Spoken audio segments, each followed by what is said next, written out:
Hello, I'm just going to show you a really simple solution to some of the burnout that people are having from working online and doing a lot of online meetings. I'm going to show you a couple things that will really help. So, largely, I'm teaching music lessons.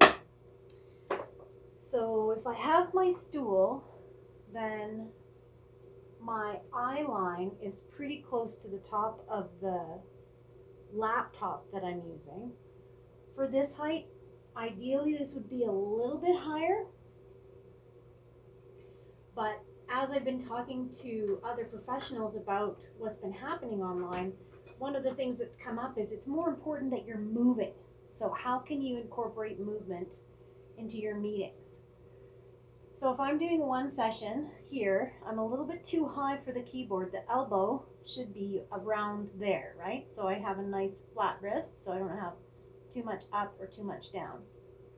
So I'm a little bit too high, but if I'm sitting here for one of the lessons, I'm on a stool so my back is nice and straight. And it's easy to stand up.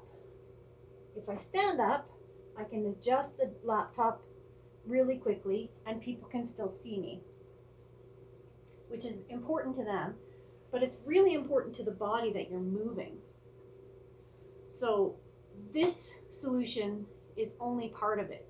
You can't have one place where you're sitting, and having a spot to rest the feet really makes a big difference if you're sitting up high, so that you don't end up with any kind of issues in the leg. And then the other option, so I'll often start on that and then I move to the piano bench. So the piano bench, when I'm seated, is a little bit different. Now look at where the top of the head is.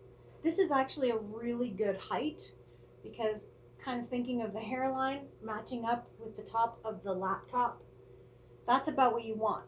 So I'm not looking up and I'm not looking down.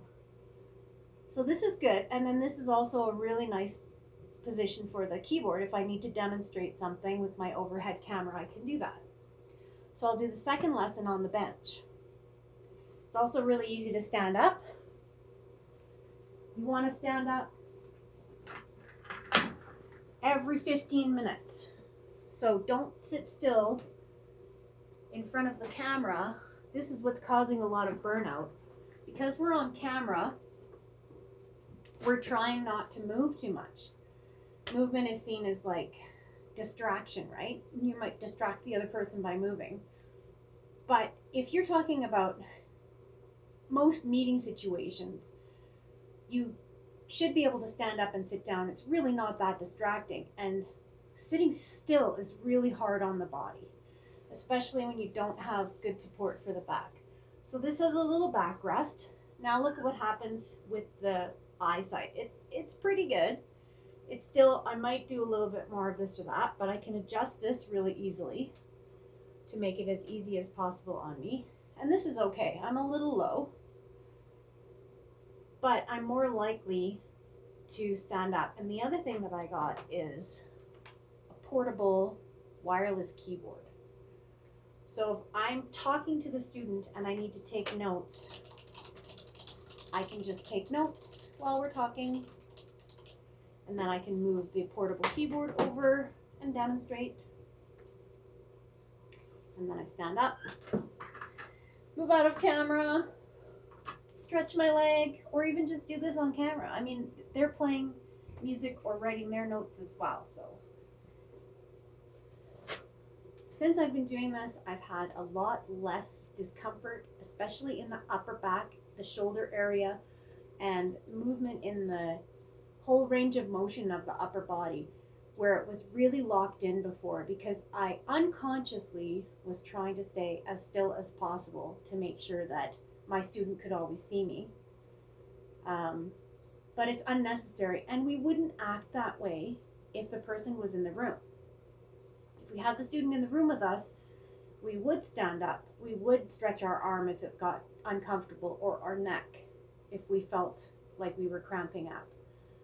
So when you incorporate a little bit of movement into your meetings in any way you can, sometimes I'll just stretch out my leg just by picking it up.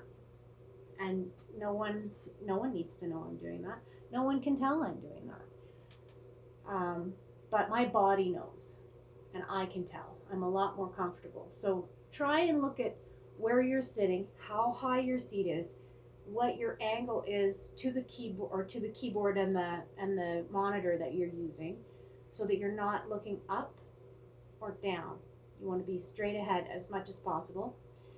And then even if all you do is stand up and sit down every 15 minutes, your body will thank you and you'll be less tired. And the other thing that I do is I never stay online for more than 3 hours. If I'm online for 3 hours in a row, I take a break. I give myself a break in my schedule so that I can definitely take care of my body.